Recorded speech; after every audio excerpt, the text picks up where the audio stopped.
In our morning rounds, weight loss in the White House. President William Howard Taft is remembered more for his paunch than his politics. And now we're getting a look rather at the private side of his very public struggle. Michelle Miller is with us. Michelle, good morning. Good morning, Gail. An infamous yo-yo dieter, President Taft sought help at a time when doctors had only just begun to address what was being called the most lamentable disease of obesity.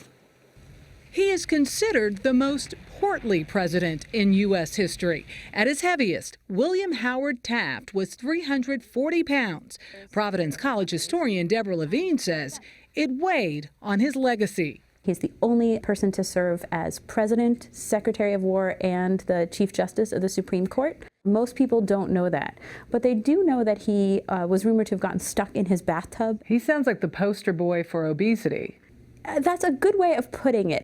Unlike his plus-sized predecessor, Grover Cleveland, Taft was mocked in the press. He himself said no real gentleman weighs more than 300 pounds. So he enlisted the services of British physician Nathaniel York Davies. How do they carry on this patient-doctor relationship? So Taft contacted Dr. York Davies.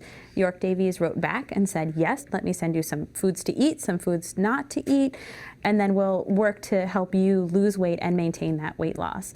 Taft was required to keep a food diary, weigh himself daily, and report back. At one point, he lost 70 pounds.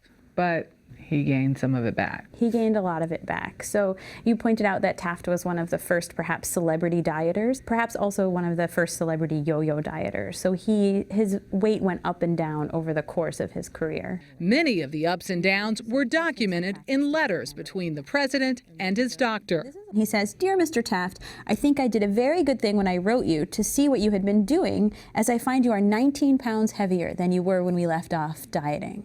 So this is a slap on the wrist. A little bit, yes. So what do his struggles with weight tell us about the times?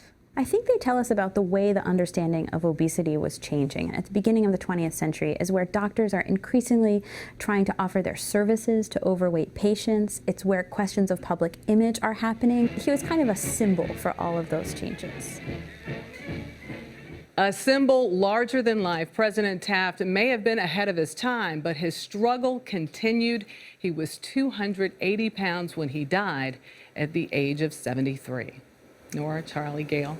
Michelle Miller, Thanks, thank Michelle. you. I mean, what a fascinating story. Yeah. That at the turn of the century, he was already talking about 4 ounces of lean meat and how much vegetables, and at that time was already limiting how much he was eating and watching his calories. And that he wanted to do something about it. He wanted to do something that he was about very it. well aware.